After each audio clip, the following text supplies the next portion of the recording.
Thank you for staying with us. You're watching our Labor Day special here as we discuss the future of jobs in the country. Well, we want to go on to a quick question right now that we shall be taking to the Executive Director of FKE. A question from Mr. Cornelius is asking, FKE, Madam Jacqueline Mugo, how are you working with the education sector on a career-oriented framework to enhance quality of job trainings or skills-applied internship before students leave academic centers for employers to avoid training basic skills they should have captured in learning institutions? Madam Jackie, over to you. Thank you, Abby. This question has been asked for the last few years when we realized there was a disconnect between the level of skills and qualifications coming out of our learning institutions and the needs of the labor market. So about 4 or 5 years ago, we started doing a lot of work with the education sector, who are our members. We have within our membership universities, colleges, private and public, to have that discussion. We've arranged forums where there's an exchange of views to try and understand where we went wrong in terms of the curriculums and the input of the private sector into the learning that is happening in class. So there are a lot of role models who go to classrooms to share their experiences, some at high school, some at universities. We've had inputs as a federation into curriculums at different levels. As you must have realized, there's also a lot of focus on TVET because we had ignored that level of skills and had gone to academic. Everybody was going into universities and getting degrees that would then not help them get any jobs. I personally serve on a number of forums and boards where these things are discussed. So do my board members and other members. The education sector are actually members of the federation, so it's possible to have that conversation. Thank you. Interestingly, the surveys that we've done on skills also show that the skills that people have, by and large, don't match the jobs they're doing. So you get very highly qualified people going for simpler level of jobs, which should be done by less qualified people, which means the less qualified people who have diplomas, postgraduate diplomas, certificates can't get jobs because they're occupied by people who are overqualified. That's also a function of the unemployment levels that we have and the shortage of jobs. This is an ongoing conversation in the country, and as we speak, it's one of the main areas of work that we focus on. All right. Thank you, Madam Jacqueline. And to my panelists, I just want to request us to observe time. Every question, you need at least a minute and 30 seconds to respond. And let me take it, of course, as I promised, we'll be getting back to Mr. Ngatia shortly. But let me take this next question to Mr. Macharia. Well, this pandemic has also led to the new normal of people working from home. And it is estimated that over 80% of the formal economy are working from home. But there's the informal economy.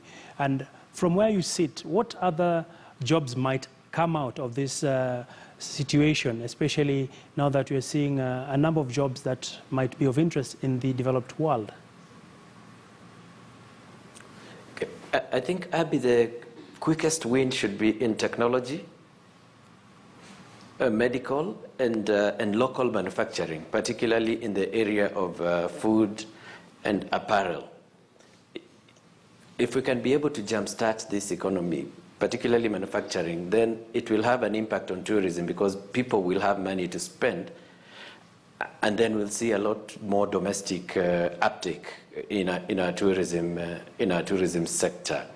So I think those are the areas. But in our jobs particularly, because they're people-to-people jobs, it's very difficult to work from home per se, unless of course you're just, you're in the back office, probably like accounting, IT, and so on. But your typical waiter or cleaner, we cannot really work from home.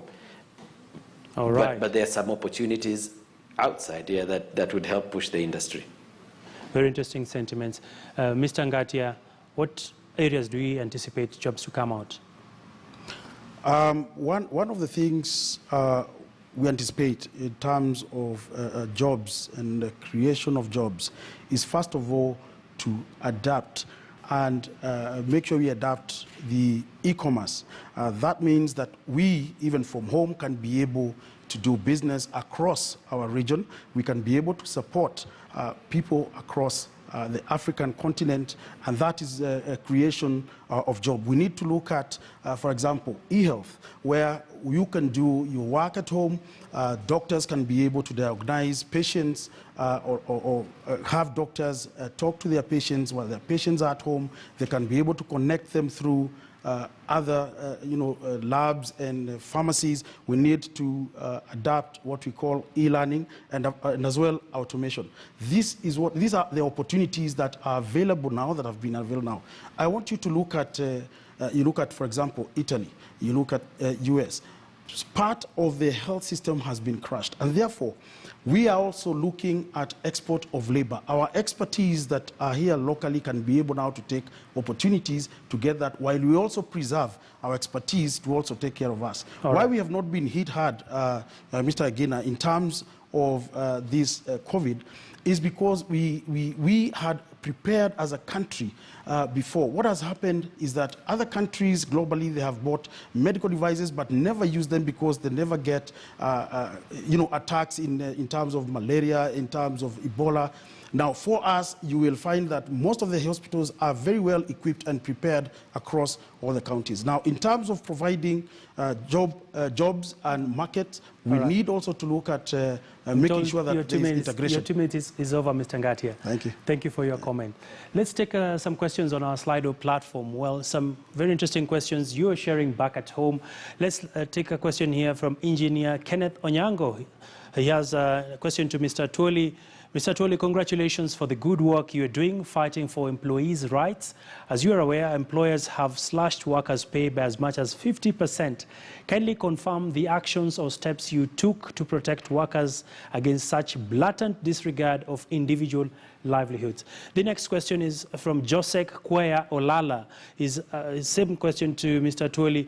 You have talked about 100% recovery of jobs and businesses after the pandemic. What strategic action and models will KOTU take to ensure that jobs are fully recovered, or will it just happen miraculously? Over to you, Mr. Twoli. Thank you very much. I think if my friend who has asked a question, that question of employers slashing workers' salary to 50%, if he was listening to me daytime during my Labor Day speech, I did first and foremost appeal to employers to involve those who are affected, those employees that are affected. And though where we have trade unions, they should be able to negotiate with their trade union so that whoever is going to lose 50% or 30% is properly prepared. Because you cannot just say we are slashing your 50% salary because of these pandemic problems, when this particular employee has loans in the bank and he has to pay rents, he has to take his children to school, so he must be prepared. And the best placed person to prepare this person is through negotiation, and that is what I say today. But the act say we are going to take action because all of us we are involved in this pandemic. What we need to pray and see that is done is how soon are we going to come out of this pandemic. I'm sure it has hit the developed world more than it has hit us, and God is with us. That is why I'm optimistic that less than 1 month ahead of us, we will be completely out of this. The one who asked a question about the recovery of our economy 100% immediately after this should know that this pandemic might cause some positive results and joy to Kenyans because we are going to realize new employers or new investors. We are going to have new consumers of our goods and services, and most likely the workers will remain the same because of their experience in that particular field. So you will find people will the investors will be fighting for a space in order to invest in this country. And this might be very much positive to Kenya in an area of creating more employment and making sure that we spur our economic growth through that competition that we expect to come immediately after this pandemic. So let us not look at it as if it will create a gloomy situation to our country. Let us be optimistic that it will be very positive. I have received a lot of calls from my friends who are prepared to visit this country, and they are wishing that this pandemic gets out of our way immediately so that they can come to Kenya. And this will be good news to our hoteliers. This will be very good news to, and so many other areas of interest. What I wanted to comment on this e-commerce and people working from home. In any developing country, people want to see things being done. If you want to see your road being worked on, somebody must be on the spot working on that. In the construction industry, for example, yes, we must have men there and women doing that particular job. So in developing world, this issue of people working from home is an alien, and it might not be something that we'll have to see soon. Thank you. So let us just get out of this, reconstruct our economy, build our country, and let us stay safe, being optimistic that we are going to get out of this. Thank you. Thank you, Mr. Atwoli. And Madam Jackie, we are out of time. In under a minute, what is the future of jobs? And for Kenyans watching tonight, what should they anticipate after the coronavirus is dealt with? Before the coronavirus came, we were already talking about the future of work and the future of jobs and how the world is increasingly getting digitalized and how we are going virtual. Coronavirus has forced us to do that almost overnight, and we must draw from those lessons to inbuild into how work will be done in the future. And I think there are possibilities, there are many possibilities now of job sharing, of looking at work arrangements, getting more flexible, looking at the workplace differently from one place where you go 9 to 5 or 8 to 5. So I think the nature of work and where work is done has changed and will change.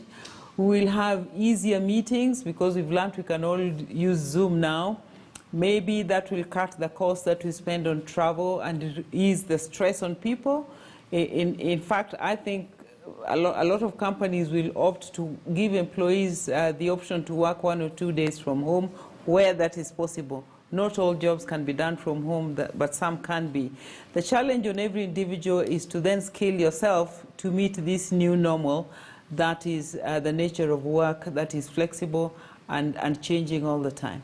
All right. Thank you, Madam Jacqueline Mugo. And to my other panelists, I'm told we've run out of time, but the conversation doesn't end here. We can take the conversation online as well. Remember, you can engage with us on our social media platforms at KTN News KE. You can also catch us on slido.com, and we'll be able to take some of your questions, and I'm sure most of our panelists will be able to respond remotely. Well, that has been our special edition of the Labor Day special coverage. And of course, a lot of comments coming out and a bit of positivity in the midst of the gloominess in the country, even as we continue to hope the country will be able to reconstruct the economy and businesses will be able to be re-engineered and get to the position of the strength they had been. Well, that's our conversation tonight. That's where we leave it at. My name is Abia Gina. Have a lovely Labor Day.